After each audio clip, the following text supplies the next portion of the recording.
Lacrosse fans, I'm Brian Karalunas from Villanova University, a member of the Ohio Machine and Team Maverick. In this episode of Lacrosse School, I'm going to be going over my toolbox of checks and what I like to do to dislodge the ball from an offensive player.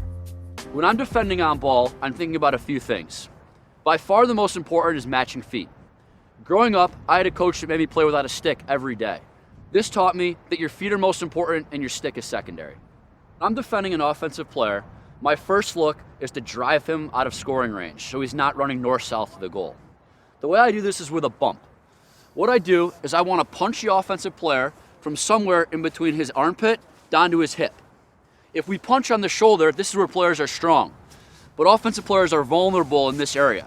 So I want to take one hand on the bottom of my stick, one hand about 6 to 8 inches up, and drive out on that bottom hip or into that rib and punch him away from the cage.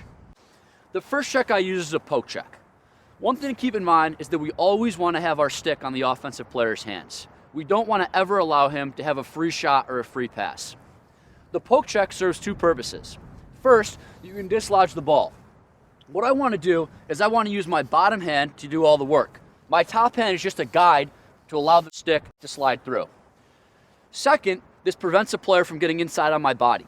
Using that poke check keeps him at 6 feet and makes sure that I can take advantage of my full pull rather than have him get in tight. The second check that I like to use is a lift. There's a couple of different lifts that I have in my toolbox. The first is a lift on a player's hand. This is a great move when a player is going to pass the ball or shoot. Again, we never want to allow a player to move the ball uncontested. The second lift that I use is when a player is dodging hard to the net. In this case, on a power cradle, it's very tough to lift on a player's hand when he goes to shoot or move the ball.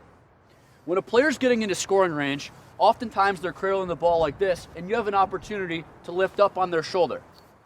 In this case, I don't want to lift on a hand because they can easily either power cradle through or pull their stick off, in which case my stick will go up and then they'll continue to cradle. But they can't go anywhere without their shoulder. So I want to use my shaft to create more leverage. And I'm going to take my shaft and drive up on the player's arm, lifting his arm to the sky. The third tool in my toolbox is a slap or a chop. These two are slightly different but are the same idea. A chop, we're starting from up high. We're coming down on a player's stick and on his gloves to try to dislodge the ball. For the most part, I always like to teach my defensemen to only throw checks from their hip to their shoulder. But a chop can sometimes be useful. When we're throwing those bigger checks, generally are earlier in the game. We want to set the tone. The slap is the chop check that you'll use more often in a game. The slap is the same idea, but now we're only throwing it from our shoulder. Again, we want to have very precise checks and be all over a player's hands. If I'm slapping down, I can get a bunch of checks in a short period of time. We want to be a gnat. We don't want offensive players to want to touch the ball when we're guarding them.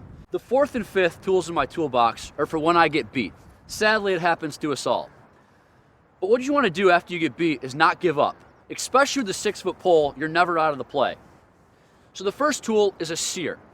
What a sear is when an offensive player beats you, you don't want to keep your stick back. You want to make sure that you still have that pole on his hands. So what I'm doing with a sear is as my player is cradling, I'm pushing down as hard as I can on that bottom hand. That way, he can't pass or shoot without my stick in the way.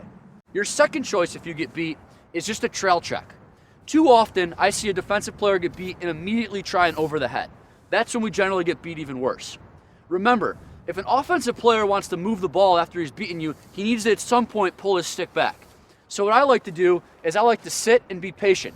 I keep my stick over the top of his head running behind him, and then eventually, because I know that he needs to pull his stick back to shoot or pass, I'm just waiting. As soon as that stick comes behind his head, I immediately chop down. It's a much more effective trail check, and you get a ton of takeaways because of it. Hey guys, thanks for tuning in to this episode of Lacrosse School. Hope to see you on the field.